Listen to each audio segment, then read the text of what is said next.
So first things first is we need to have a primary election. In this case, we are going to say that there are 2 candidates from the Democratic Party, 2 from the Republican Party, 1 from the Independent American Party, 1 from the Libertarian Party, 1 from the Green Party, and 1 candidate listed as no party preference. The vote totals that we're going to be using are obviously completely fabricated. They're going to be low intentionally to keep this more concise, but you can easily add a few extra zeros onto any of these, and this will still hold the same value. As we see here, the Democrat 1, Republican 1, Independent American Party, Libertarian Party, and Green Party candidates will all advance onto the November general election, as there was 15 total votes cast, and those 5 candidates received the most votes. Now we fast forward to the November general election, and the 5 candidates that advanced from the primary are seen on the ballot. As we begin to tally up the votes for each candidate, we'll quickly see that the Libertarian candidate received the least amount of votes, and more importantly, that no candidate has received a majority of 51%. In this case, we have 25 total votes, which means that a 51% majority would need to be 13 votes. So unfortunately, the Libertarian candidate will be removed,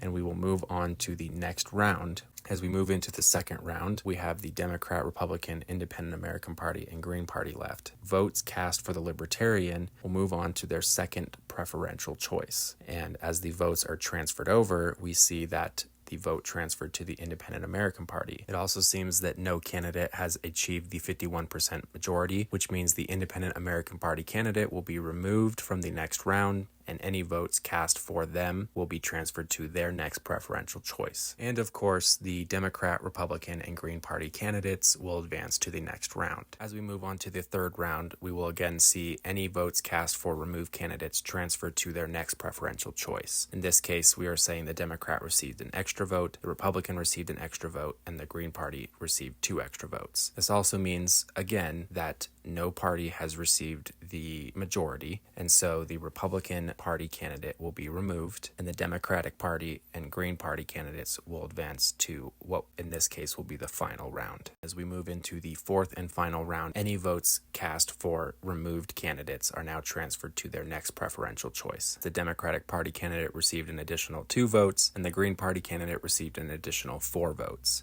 As we can see, the Green Party candidate has received 14 votes, which surpasses the 13 vote threshold for a 51% majority win, and the Green Party candidate will be declared the winner of the election. Now we'll quickly go over which offices this will include and exclude.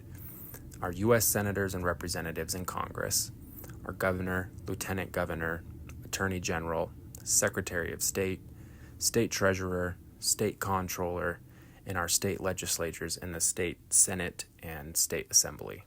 This will also exclude the president and vice presidential races. We don't know exactly what the ballot itself will look like, but I wanted to include some examples of how ranking itself actually would look. We're going to include the 5 candidates that had advanced from our previous mock election, and we'll rank them 1 through 5. Realistically, you're not going to be ranking all 5 candidates because that doesn't make any sense. You most likely are going to have at least one candidate that you maybe don't agree with on any level, and you do not want them to win the election, so why would you want your vote to transfer over to them? But in any case, you can see this person has voted for the Green Party as their first choice, Independent American Party as second choice, Libertarian Party as their third choice, Democrat as their fourth choice, and Republican as their fifth choice. The second example, you can see that perhaps this person doesn't want either Democrat or Republican winning whatsoever, so they don't want their vote transferred to them. They voted for Green Party as their first choice, Independent American Party as their second, and Libertarian Party as their third. In this third example, we'll say this is a more right-leaning person, so they are going to vote for the Republican as their first choice, the Libertarian as their second choice, and Independent American Party candidate as their third choice. And then in this final example, we have someone that wants the Green Party to win, but will tolerate the Democrat, and if not the Democrat, then the Independent American Party candidate.